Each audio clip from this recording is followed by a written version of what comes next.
depended on me to change the world, change the world.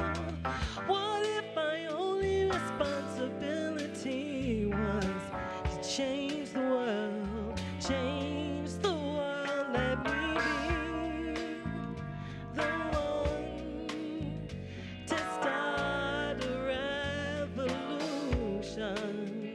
Let me my song to the people of the world. It all begins with one, the power of one, joining the hundreds of millions of people believing in one, the power of one. Don't hang around, stand up or sit down and believe we can change the world. Together, we can change the world. Together.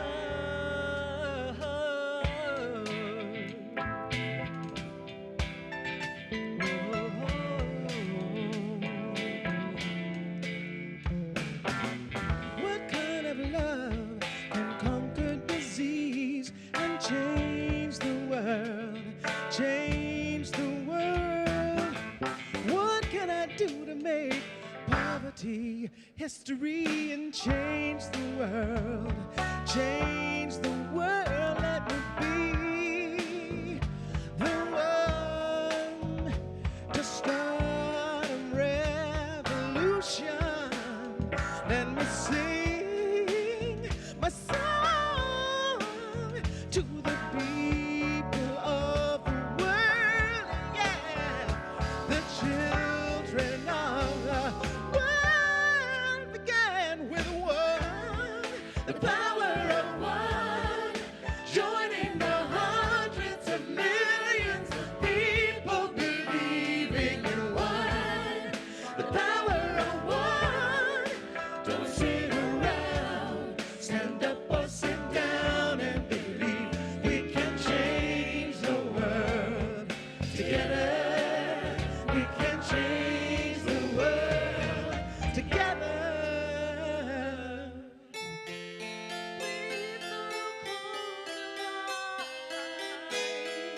Please don't turn away. Let your voices rise.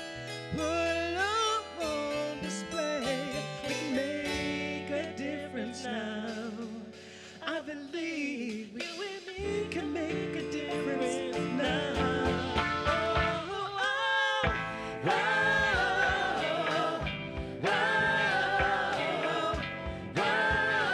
It all begins with one, power of one, joining the hundreds of millions of people believing in one, the power of one. Don't hang around, stand up or sit down and believe we can change the world. Together, we can change the world. Together, we can change the world. Together, oh, oh, oh, oh, it all begins with the one, oh, oh, oh, it all begins with the one, oh, it all begins with the one.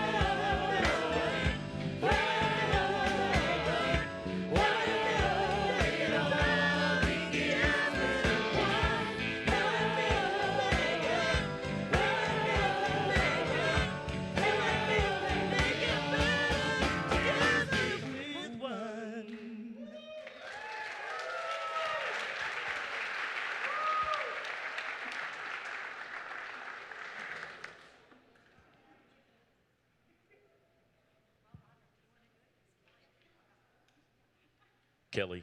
Yes, I'm coming. I forgot. It's like minding my business. Good morning, everybody. Welcome to Unity Church of the Hills and happy Father's Day. If you love Unity Church of the Hills, we invite you to check in on Facebook Live and to share our link and follow us on YouTube, Twitter, and Instagram so your friends know how to connect to this community of love and acceptance. If you're here for the first time, welcome. Did you receive a welcome packet? If not, please raise your hand so that we can get one to you. Please fill in the card and stop by the Welcome Center in the foyer, ask questions, and connect with us. Please feel our heartfelt welcome, and we hope you enjoy yourselves and make a meaningful connection today. The Conscious Eating Ministry, led by Giselle Turl, I hope I'm pronouncing your name correctly. I apologize if I'm not. We'll be facilitating weekly workshops starting Wednesday, June 26th to help build awareness through sampling, creating, and learning healthy options in fun and simple ways. For more information, go to unityhills.org. We are very excited to be hosting the Red Bench event on Tuesday, June 25th at 6:30 p.m. A program of IACT. This event strives to improve interfaith understanding. Our discussion will be focused on humility. We are looking for volunteers to help with hospitality, as well as individuals willing to contribute a vegetarian dish. Let's show our guests what UCOH radical hospitality looks like. Please RSVP online or in the foyer. Parents, if you have a question about this year's Spirit Camp before you register your child, you're invited to attend a parent orientation session. This will give you the opportunity to meet the facilitators, and I am one of them, and get your questions answered. The orientation is next Sunday at 1 o'clock p.m. Join Lance and Jean Lean as they lead a day-long silent meditation retreat on Saturday, June 22nd. For more information and to register, go to unityhills.org. Here's a quick video about an upcoming event.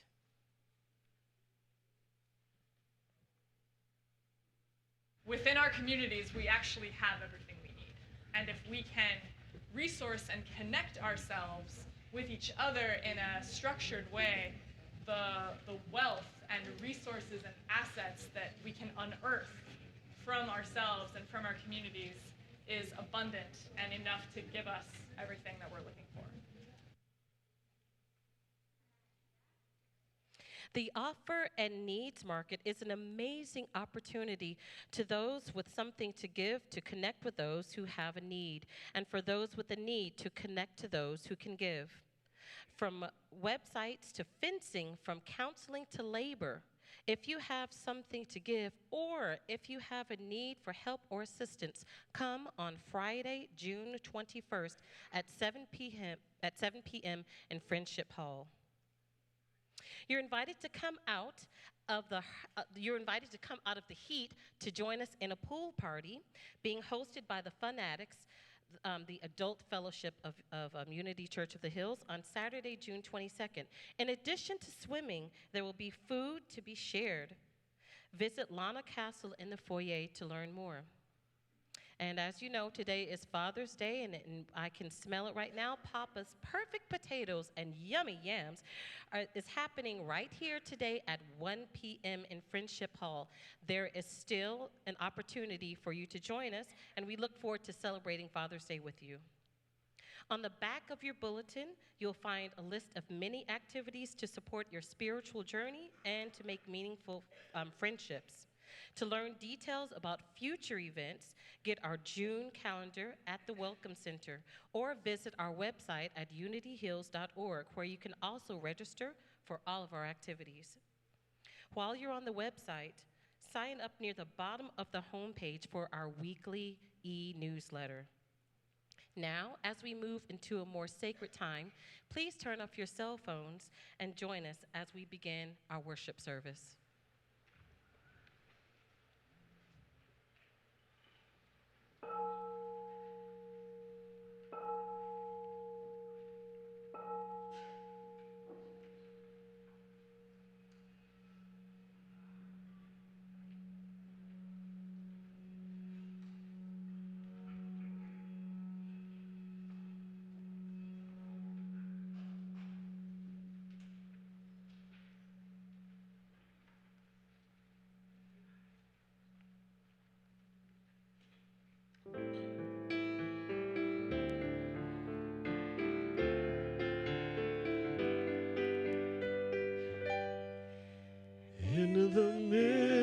midst of God's children, the Lord said he would be. It doesn't take very many, it can be just 2 or 3, and I feel that same sweet spirit that I felt oft time before. Surely I can say that I've been with the Lord. Surely the presence of the Lord is in this place. I can feel God's mighty power and God's praise. I can hear the brush of angels' wings. I see glory on each face. Surely the presence of the Lord is in this place. Turn and greet that presence in each other. Surely the presence of the Lord is in this place. I can feel God's mighty power and God's praise. I can hear the brush of angels' wings. I see glory on each face. Surely the presence of the Lord is in this place. We ask that you please be seated.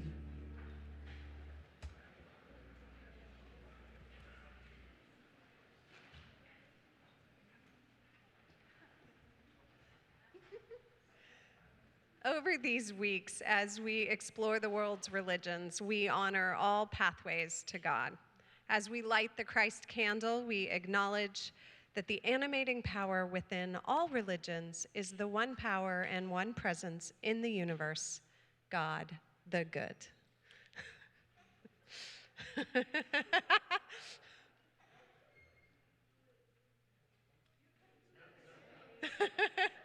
gotta light the Christ candle.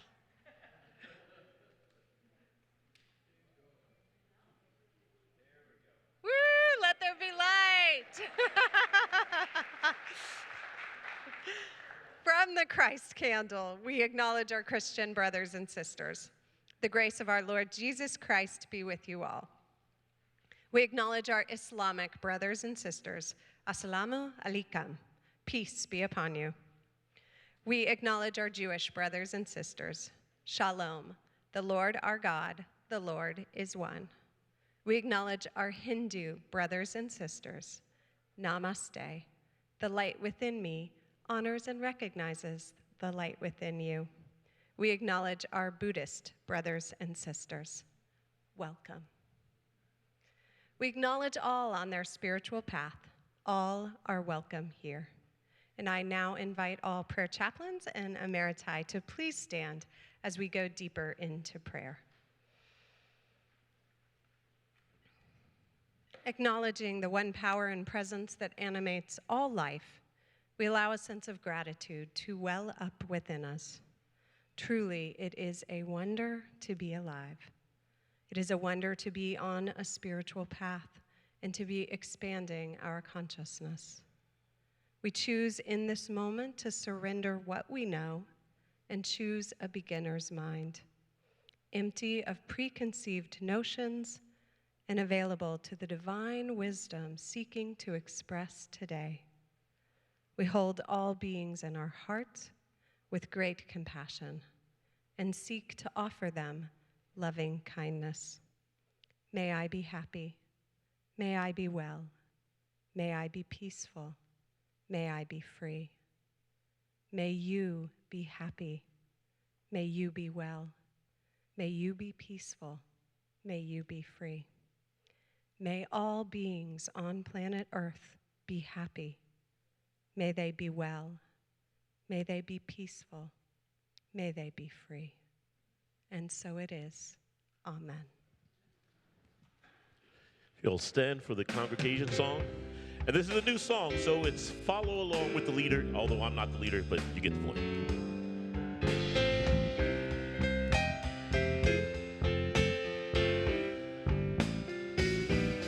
Down in my soul. Down in my soul. I hear the music. I hear the music. Down in my soul. Down in my soul. I hear the music. I hear the music. Down in my soul. Down in my soul. I hear the music. I hear the music. All together. And the whole wide world is my home. I've got a new day. I've got a new day. Down in my soul. Down in my soul. I've got a new day. I've got a new day. Down in my soul. Down in my soul. I've got a new day. I've got a new day. Down in my soul. Down in my soul. And the whole wide world is my home. All paths lead to God Lead to God. through beautiful souls. Beautiful soul. All paths lead to God Lead to God. through beautiful souls. Beautiful soul. All paths lead to God Lead to God. through beautiful souls. Beautiful soul. And the whole wide world is our home. And the whole wide world is our home.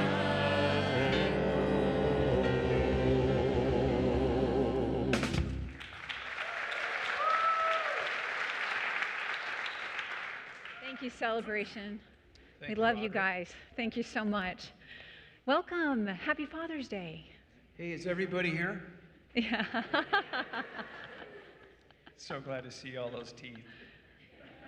Good morning, everybody. Good morning. Good morning. And a very blessed Happy Father's Day to all of our fathers. We'll be doing that more in just a minute here. We come together with intention. We come together with focus as a community. And today we are focusing on our mission statement. So I'd like to invite you to read this, share this, feel this with me, if you would, this morning. We put God first, celebrate life, serve truth, and empower people to transform their lives. So, could all the fathers please stand so we can give you some love? And Yes. stay standing. Nice. Welcome.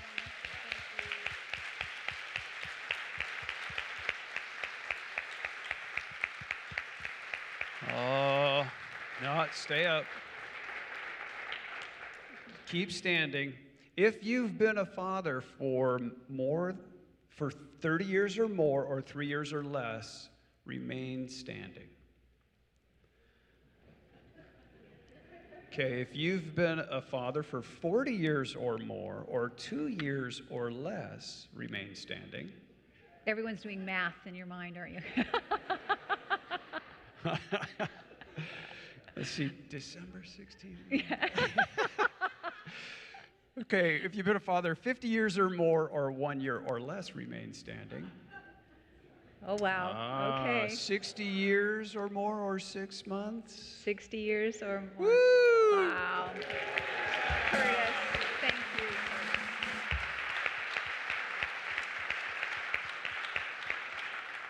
A heartfelt love and honor and blessing to everyone in this community, for your fathers and for the fathers in this community, for all that you have loved. May you feel that love today and always. And also for any women that have filled that role where there Yes. hasn't been a father. You've been the mother and the father. We honor you as well. Absolutely. Yeah.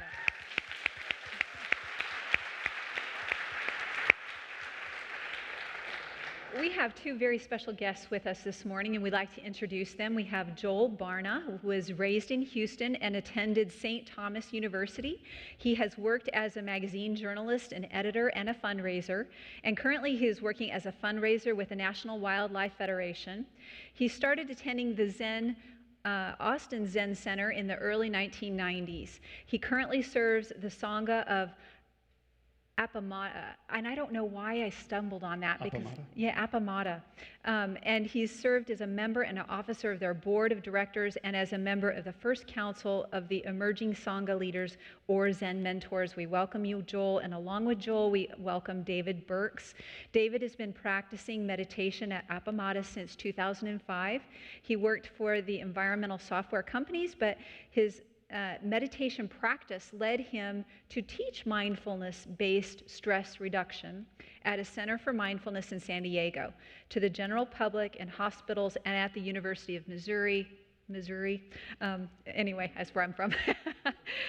He recently completed a social work master's degree and is an intern therapist at Soul Community Counseling. Please welcome with me both Joel and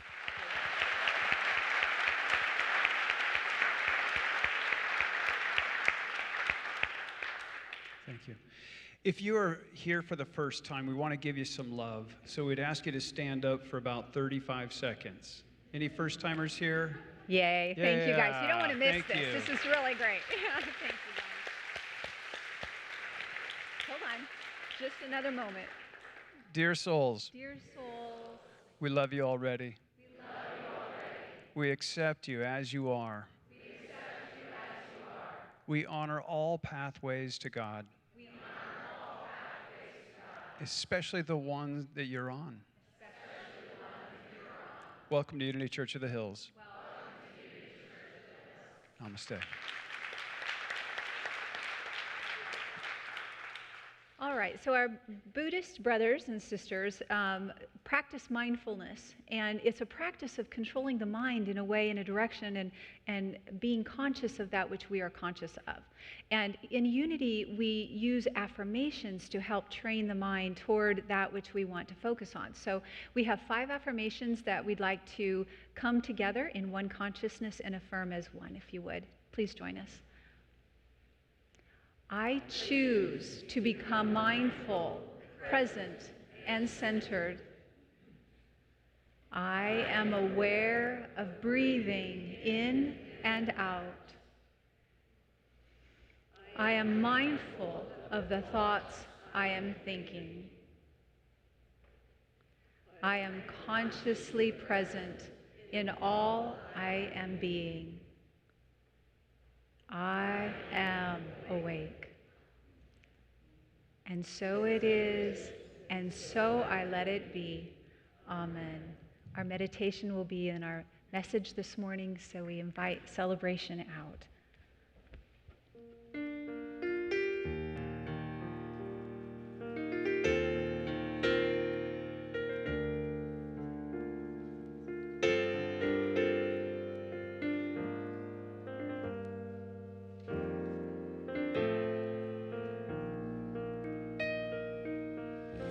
There is a sweet anointing in the sanctuary. There is a stillness in the atmosphere. Come and lay down the burdens you have carried, for in the sanctuary, God is here. There is a sweet anointing in the sanctuary. There is a stillness in the atmosphere. Come and lay down the burdens you have carried, for in the sanctuary, God is here.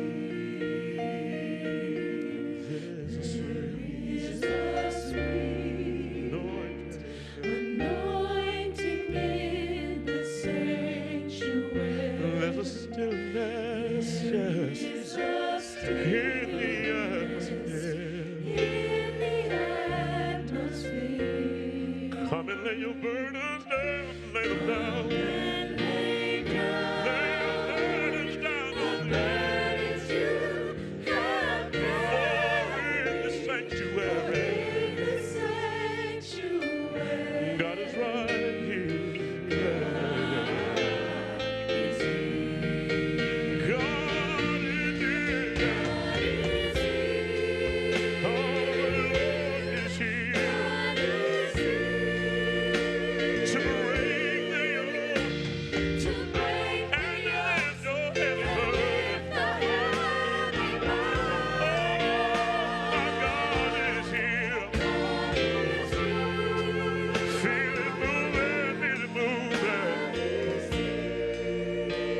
to heal the hopeless heart and to bless the broken. All you gotta do is lay your burdens down. Lay down, lay down. Are in the sanctuary. God is here. He's there.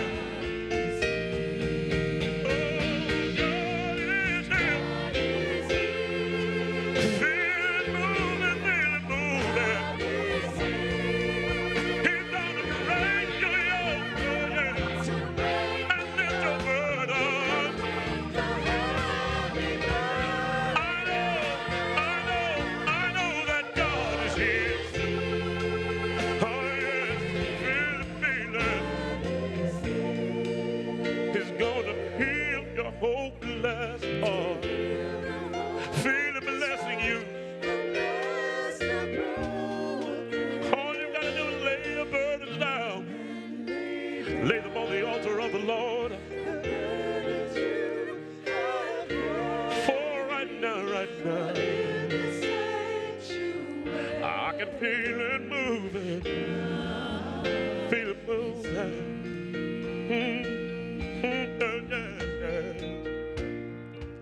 God is here, yes, oh yes, oh yes. Feel the power and the presence of the Lord as it moves, as it moves, as it moves. All I'm asking, Lord, is for you to speak to me. Yeah. Speak, Lord, speak. I need to hear your voice, Lord. Speak, Lord. One small, simple word from you. Speak. I know exactly what to do. Speak to me. Speak, Lord. Speak, I love you to speak, Lord. Oh, yeah. Speak, Lord. Speak, Lord. I need thee. Speak, Lord. Speak, I need thee every hour. Lord, to speak to me. Speak to me. Oh, yeah. Speak, oh, God is here. Oh, the Lord is here.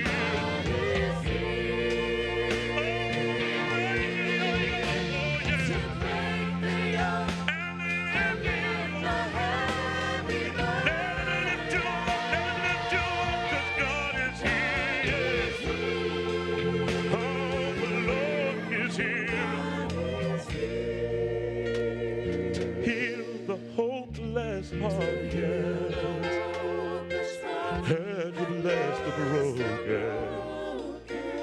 Come and lay down, lay down, lay down your burden. For in the sanctuary, God is here.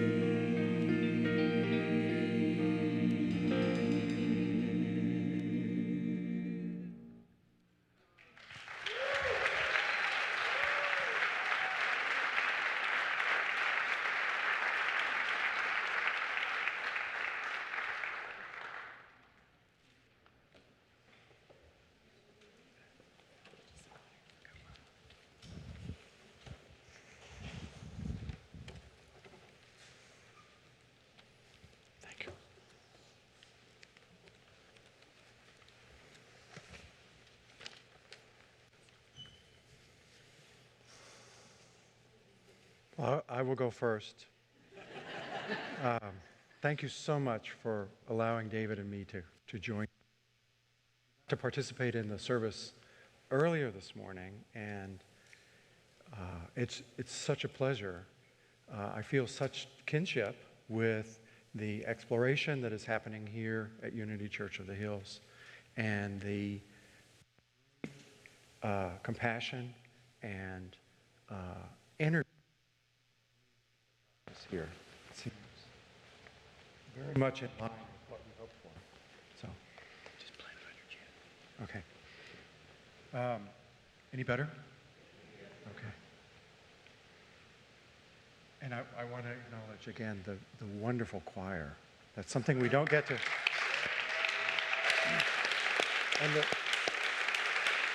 and the wonderful musicians, even the guitarist who's running the soundboard back there.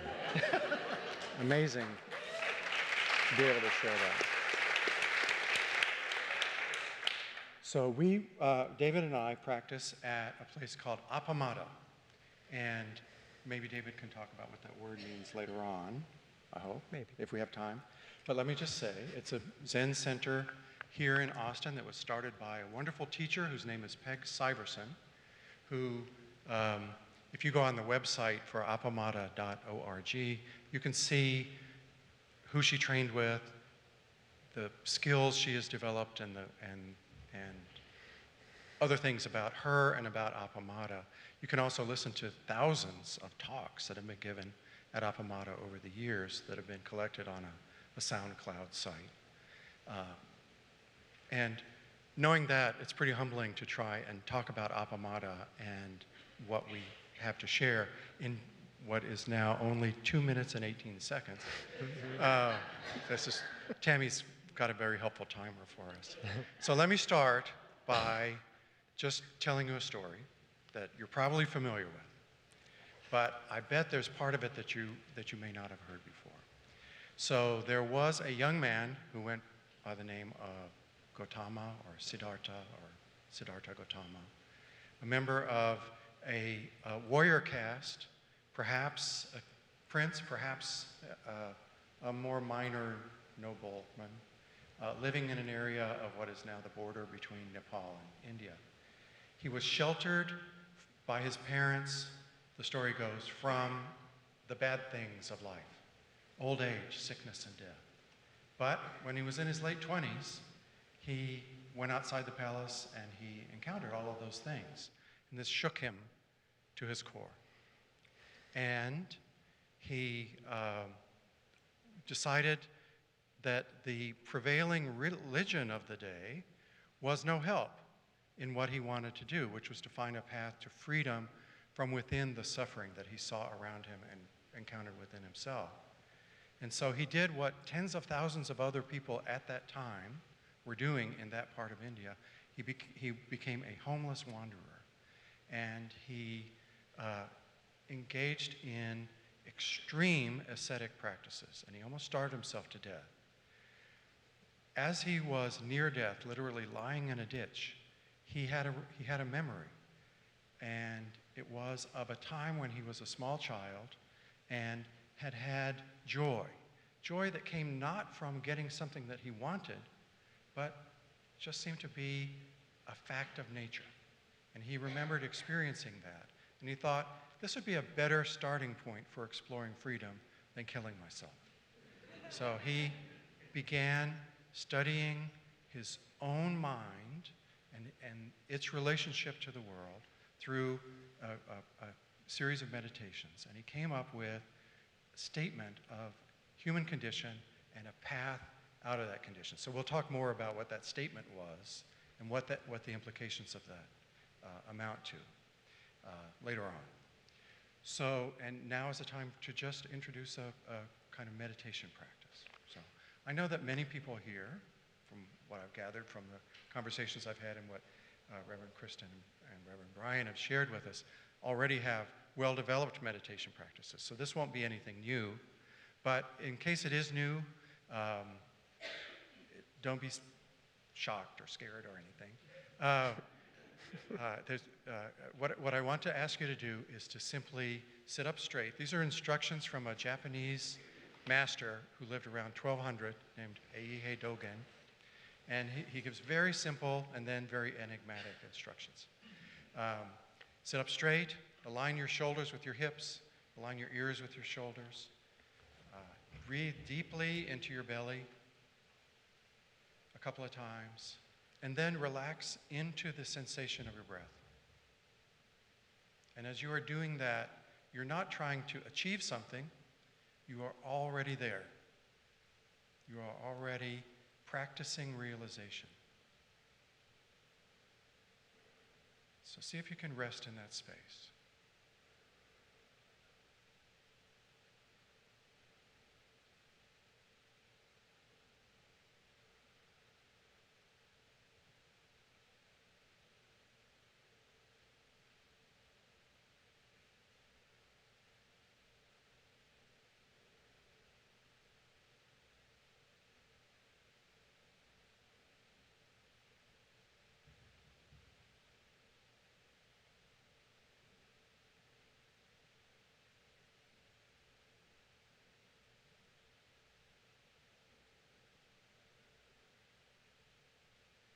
Dogen's instructions for sitting in zazen, for seated meditation is what that means, conclude by saying, follow your breath and think non-thinking.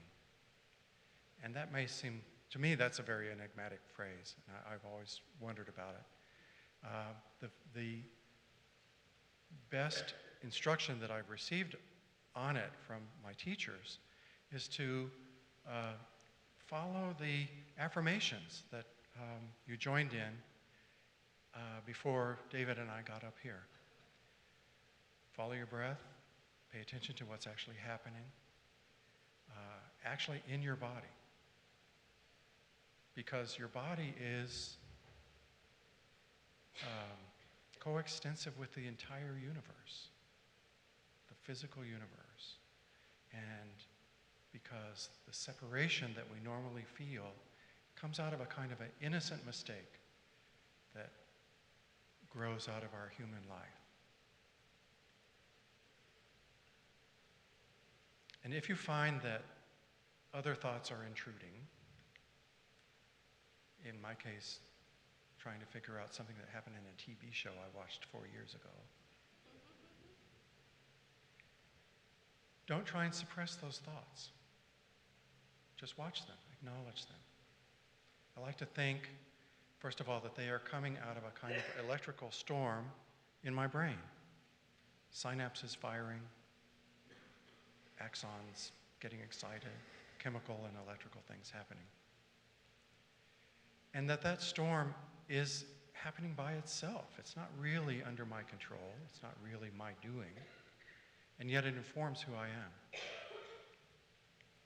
And I like to think of the metaphor of that storm and imagine myself in meditation also as I would be if I were sitting on the porch of my house watching a thunderstorm go by, seeing lightning and hearing thunder, and knowing that those are temporary phenomena that I can appreciate, but that beyond them is the whole universe, the sky opening out to the stars, and vast emptiness that is full of possibility.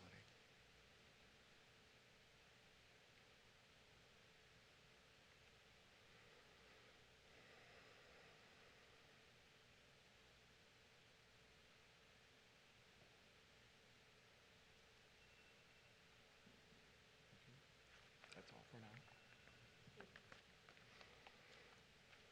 I think, can everyone hear me? Yeah. Okay. So the insights that the Buddha came to, that Joel was referring to earlier, are known as the Four Noble Truths. And the first one is commonly referred to as life is suffering, but the word suffering it's actually dukkha, which more accurately means sort of out of kilter, or things will go wrong. We will get old and die. We will lose loved ones. We will have loss, things like that. So it's not quite as fatalistic as can be popularly interpreted. But so given the fact that there is dukkha in life, that suffering is caused by our craving, our grabbing onto things that we want and wanting them to stay there, or our aversion, pushing things away that we do not want, or simply ignorance or delusion. Okay? And the third noble truth is there is a way to free ourselves from suffering. And the fourth noble truth is sort of explicates a way out. And this commonly, there's a few things that do that, but the most common one is the Eightfold Path. And we don't have time to go into it here, but it dictates things like right speech, right livelihood, right thought, right action, some of the things you're all familiar with. I wanted to touch on what are called the Buddhist precepts a little bit. So those are very important. The Buddhism actually is founded deeply in ethical principles. And one of the 6th century ancestors had said that it is precisely Buddhist conduct that is the Buddha. So meaning that Buddha action or the Buddha way in the world is not known by any mark of distinction or anything that you attain or learn or get. Okay, it's more evidenced by your relationality with others in the world. It's a demonstrated action in the world that is the Buddha. And so we enact this with all beings. So this is something that we take on together. And you really can't do it on your own because the world requires interaction. And so these precepts, there's similarities to other fundamental ethical principles in other religions, almost all the other religions. But the difference is that in Buddhism, the way they're presented is that they're not really, it's not Buddha telling us what is good or bad or what is good and evil, right or wrong. And it's not even a set of dictates for how you should behave in the world. It's more seen as like a practice that you interact with. So you discover what these mean in your life. And I'll read you some of the precepts and the way these precepts are worded is taken from a book called Waking Up to What You Do by Diane Rossetto. And so if you can listen to the way these are phrased and imagine yourself. So the Buddha was very clear. He said, don't believe anything I say. Okay? Listen, consider it, try it out in the laboratory of your own life and see if this relieves suffering for yourself and others. Right? And if it does, hang on to it. And if it doesn't, drop it. And so these are the precepts. And at Appamada, we have a year-long course where people study each one of these in turn, and then at the end have a ceremony. And here's what they are. First one, I take up the way of speaking of others with openness and possibility. I take up the way of meeting others on equal ground. I take up the way of cultivating a clear mind. I take up the way of taking only what is freely given and of giving freely all that I can. I take up the way of engaging in sexual intimacy respectfully and with an open heart. I take up the way of letting go of anger. I take up the way of supporting life. I take up the way of embracing Buddha, Dharma, and Sangha. And so once again, these are a way of taking action in the world so that we can be Buddha nature in all our interactions. Thank you, Joel, and thank you, David, for your time with us here this morning. And Buddhist, as I was exploring this faith more, was intrigued by much what I had learned. And the Buddhist tradition actually is less religious, less aligning with the things that religion normally aligns with, which is authority and ritual and speculation and tradition and grace and mystery. It actually tries to not be these things. And so we thought that a good way to explore these concepts of the Buddhism without using too many words would be to actually converse about that and explore those teachings. So thank you both for being with us here today. And by the way, Appamada means being mindful and of active care, which you can hear in your precepts of what you were saying. I kind of love what you said because it was like the proof is in the pudding.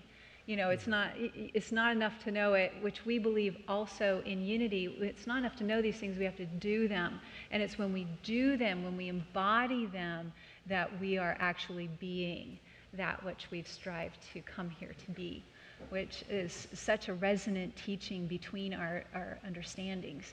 So thank you for sharing that with us. I wanted to titch back with what you were talking about, Joel, a little bit about Siddhartha, who had this life of luxury, and if anyone could choose a life like that, we probably would go, yeah, sounds pretty good, sign me up for it. And yet here he was in this lap of luxury and finding that not to be satisfying when he saw the reality of the world, leaving that lap of luxury and going to the opposite end of the extreme to severe suffering. 7 grains of rice a day would not fill me. It did not fill him. And so he's like swung the consciousness over to the experience of suffering to try and find the freedom from that, but yet didn't find it there either, and yet found it somewhere in this middle way, which I hear repeatedly throughout the Buddhist teachings. Thank you for sharing about that. And what happened once he found, what did he experience when he became awake?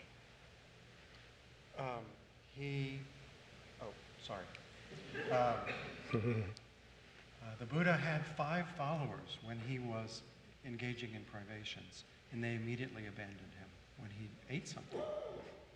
So then later they came back, and they said, well, what have you got to teach? You've obviously given up on this path. What else have you got? And then he began to explain what he had discovered, which begins with dependent co-origination, is the term that's used in Buddhism.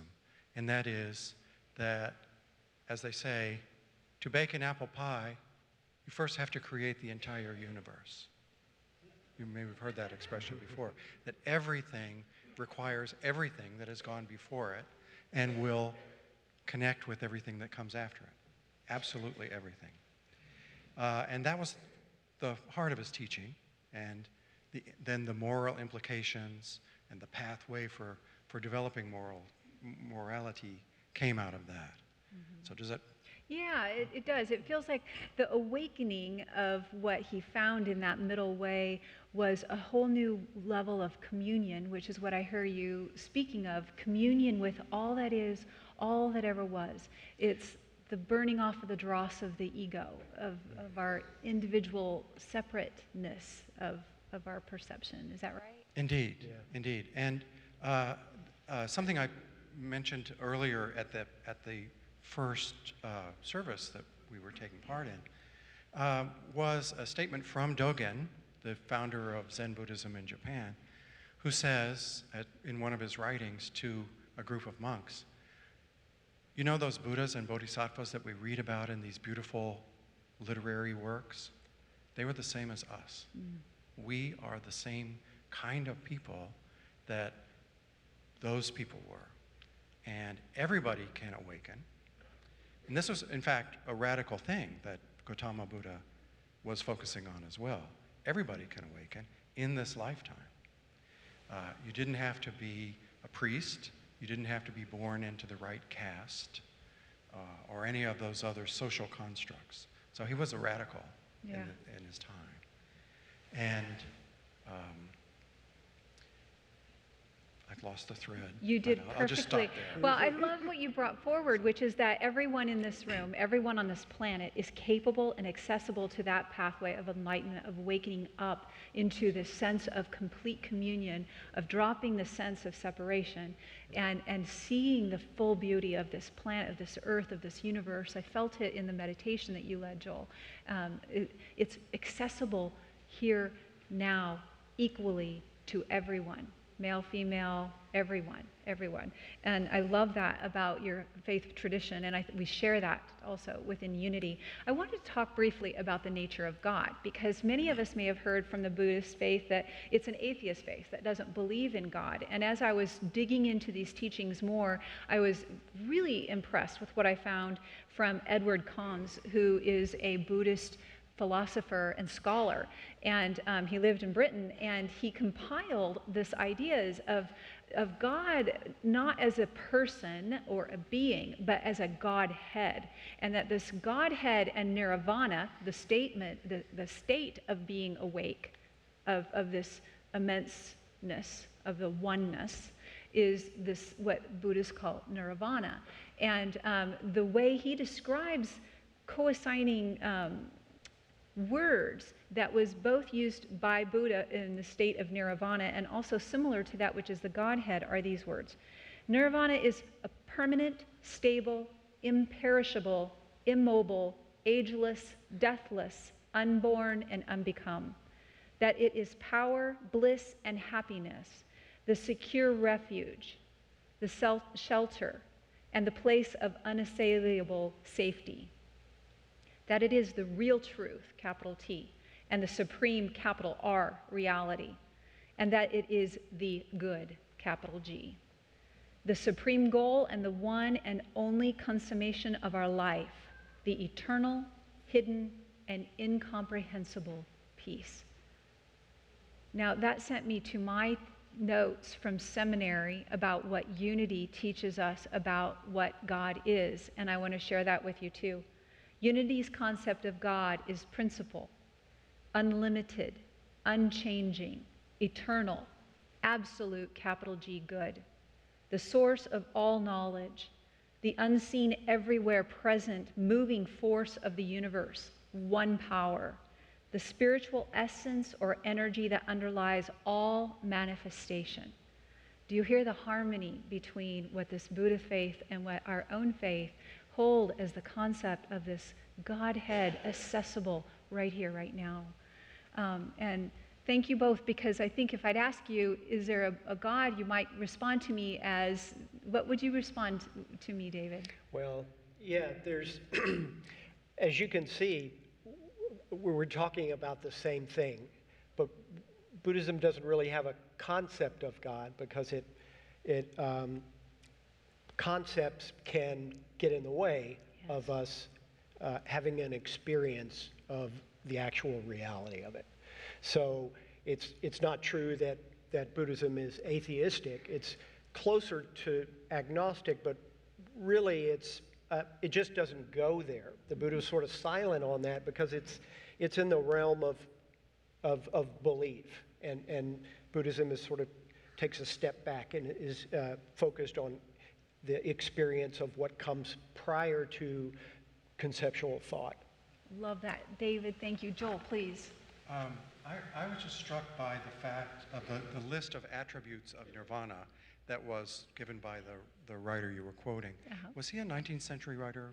I do believe he was, yeah, Okay. in England. It reminded me that something that we try and pay attention to in our practice at Appamada, which is that we are all social constructs as much as we are biological beings, and that one of the constructs that is most powerful is our language. And in English, you can't talk about those things without turning them into nouns.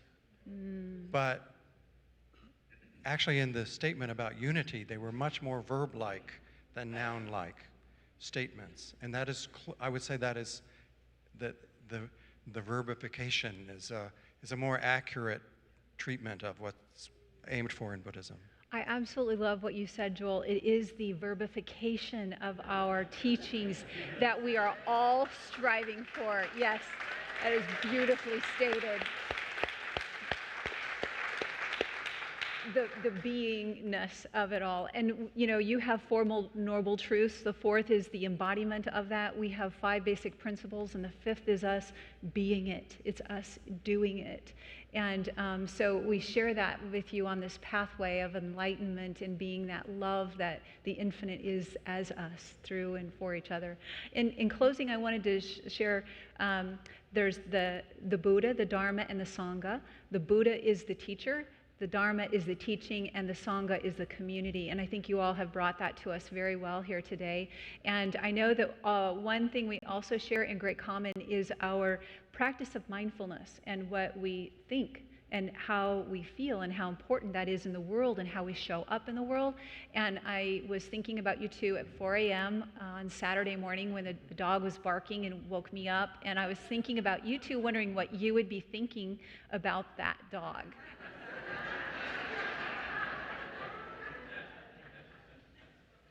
So I've heard this question before. Yeah. I feel a little like, oh, I practiced this, but I truly would think, is there something I can do about it? Is this my dog? Is it a dog down the block that I have no chance of influencing? That would be my first thought. And you know, I guess it would be tough to have this thought at 4 o'clock in the morning.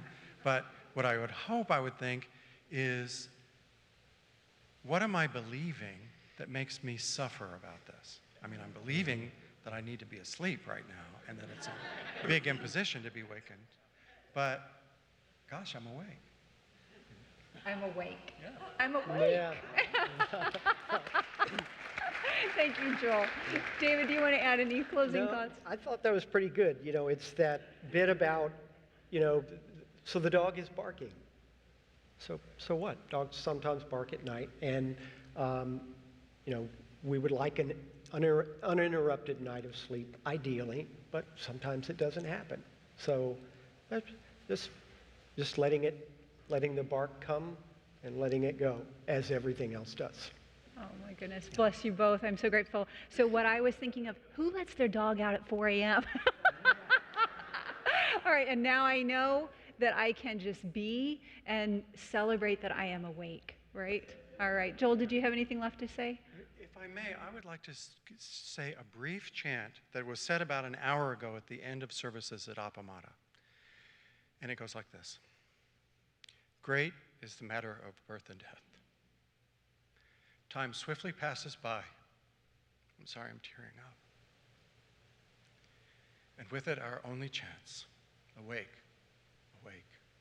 Do not squander our life. God bless you, by the way. Thank you so much.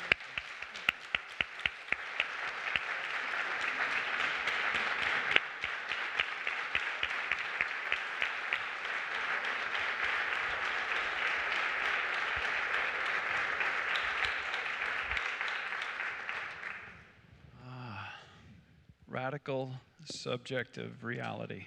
Radical subjective reality. Not a concept. Love that. Hallelujah. Well, family, we are so grateful that you all are here and that this is a co-op and that as a family we're here to, come on forward, ushers, to support this ministry so that we can continue doing what we do, transform lives. That people be awakened and realize those attachments that are the source of suffering can just be let go. Amen. So would you, we have multiple ways to give, and we're so grateful for every gift that is given. Thank you for all your donations. Join with me in this blessing. Divine love through me blesses and multiplies all that I am, all that I have, all that I circulate, and I am grateful. Amen.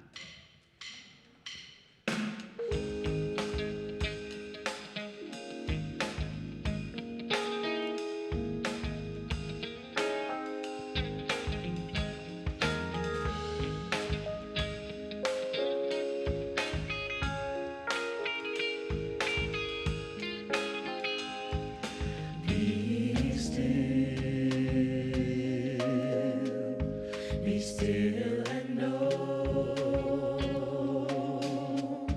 Be still and know that I am. Be still and know that I am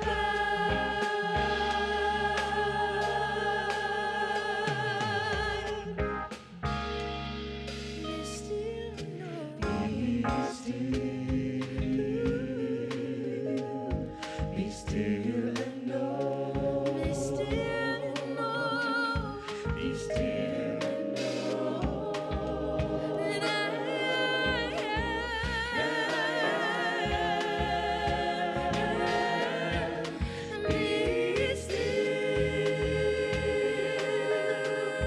Be still and know that I am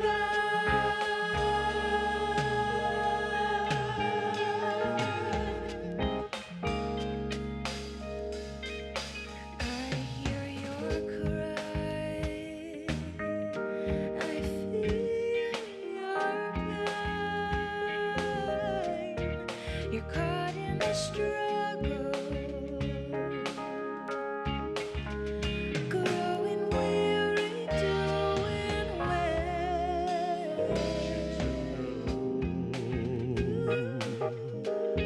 that you're not alone. You're not alone. So drop your defenses. You don't have to do it by yourself. Be still. Be still and know that Be still and know that I am God. I am God.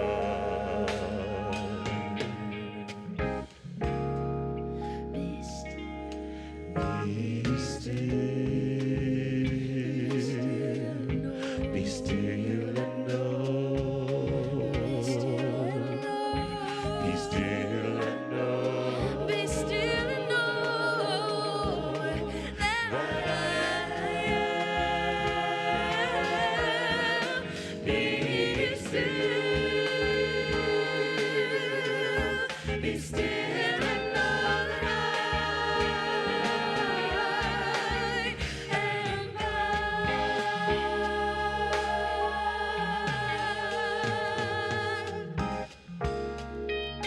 For I will just stay. I will strengthen. I will establish for all the earth.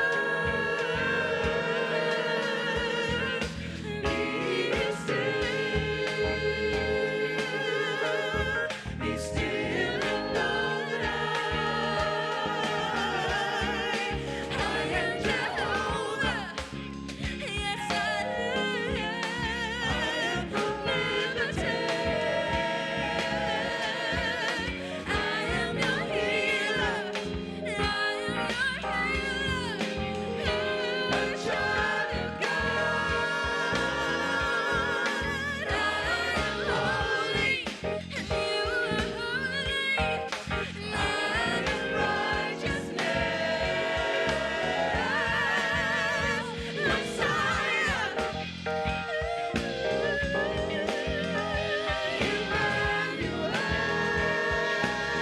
I will sustain. I will strengthen. The Lord will provide your strength. I will establish Establish in all the earth. in all the earth. All you got to do is Be still. be still. Be still and know that Be still and know. I am Jehovah. Jehovah. I am omnipotent.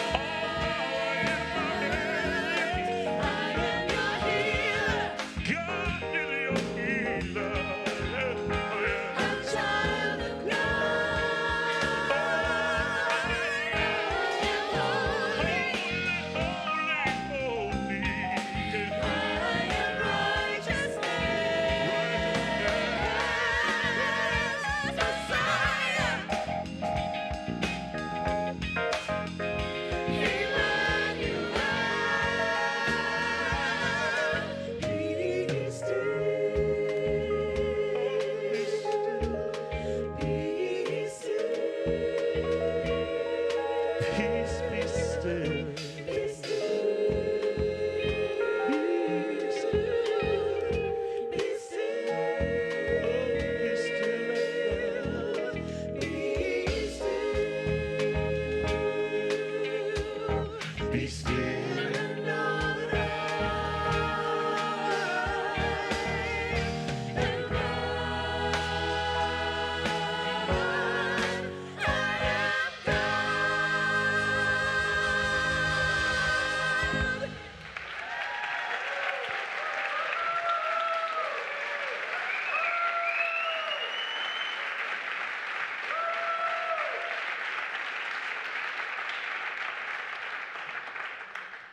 How many other people are grateful for the yin of Buddhism and the yang of Christianity and celebration, exemplifying that?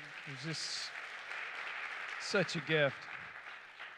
Well, this is a point in the service where we say goodbye to our dear ones that are joining us virtually. We love you, and we look forward to checking in with you. Send us an email sometime so we can connect. Amen? See ya. Bye-bye, everybody.